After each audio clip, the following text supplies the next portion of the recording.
69,000 के मेरे सभी साथियों को मेरा नमस्कार। जैसा कि आप सभी को पता है कि सुनवाई जो है अंतिम दौर में चल रही है। आज नहीं तो कल संभवतः हमारा ऑर्डर जो है रिज़र्व हो जाएगा। लगभग आरक्षित वर्ग के सभी वकीलों की बहस हो चुकी है। एक जो वकील रह गए होंगे, बाद में उनको अपना सबमिशन करना होगा, तो वही बाकी होंगे। बाकी जनरल के असिस्ट सर भी कर चुके हैं अपनी बहस कंप्लीट। अब अमरेंद्र नाथ त्रिपाठी जी और जो भी सरकारी वकील हैं वो आज अपनी बहस करेंगे। तो ये मानकर चलिए ऑर्डर रिज़र्व होने की आज प्रबल संभावना है और हमारा भविष्य क्या होगा इसी ऑर्डर पर निर्भर करेगा कि हम लोगों को अपने विद्यालयों में नियुक्ति मिलेगी कि नहीं। हमने हमेशा यही प्रयास किया कि किस तरीके से अपनी बात को पहुंचाया जाए और याची लाभ के लिए मैंने हर संभव प्रयास किया। मैंने सभी पक्षकारों से इस बात को बोला है कि वो अपने वकीलों से लास्ट में ज़रूर ये बात कहें कि सर यहीं से इस मुद्दे का अंत किया जाए, क्योंकि सिंगल बेंच से लेकर डबल बेंच तक हमने बहुत सारी मानसिक पीड़ा को सहा है।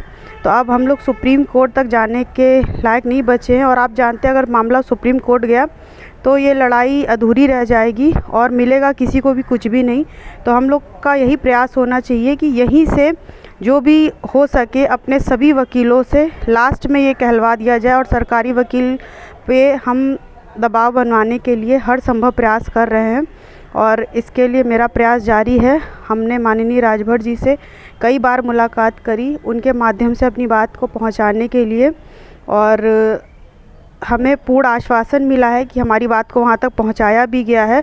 मुख्यमंत्री जी तक ये इस बात की सलाह भी दी गई है कि इन बच्चों का यहीं से याची लाभ देकर मुद्दा समाप्त किया जा सकता है और ये इस मामले का अंत हो सकता है और यही समान हल भी है। इस 69,000 मुद्दे पर अंकुश लगाने के लिए जो सरकार के लिए भी गले की हड्डी और अधिकारियों के लिए भी गले की हड्डी बनी हुई है, तो याची लाभ देकर इस मुद्दे का सदा के लिए अंत किया जा सकता है।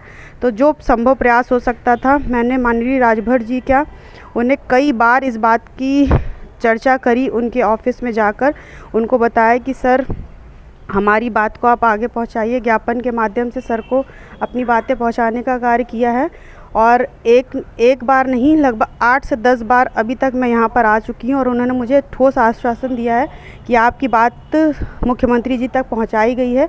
आप सभी बच्चों को निराशा हासिल नहीं होगी, अंत में आप सबको जीत अवश्य मिलेगी। आपने अगर हम पे विश्वास किया है, सर के कैबिनेट मंत्री बनने से पहले भी उन्होंने मुझे आश्वासन दिया था, उन्होंने कई बार मुझे टाइम दिया, उन्होंने मेरी बात सुनी, उन्होंने याचियों की लिस्ट मंगवाई, मैंने लाकर दी, उन्होंने पूरी गंभीरता से हमारे ज्ञापन को पढ़ा, हमारी जो भी लिस्ट प्रोवाइड कराई गई उसको पढ़ा और यहाँ से मुझे आश्वासन मिला है। इसीलिए मैं सर के ऑफिस के 10 बार चक्कर लगाती हूँ, क्योंकि उन्होंने जितना आत्मविश्वास दिखाया बच्चों में उतना किसी भी नेता या मंत्री के दरवाजे पर हम गए, हमारा ज्ञापन मात्र ले लिया गया, उसे पढ़ा भी नहीं सही से गया, बस यही बोला गया हाँ ठीक है बात की जा रही है।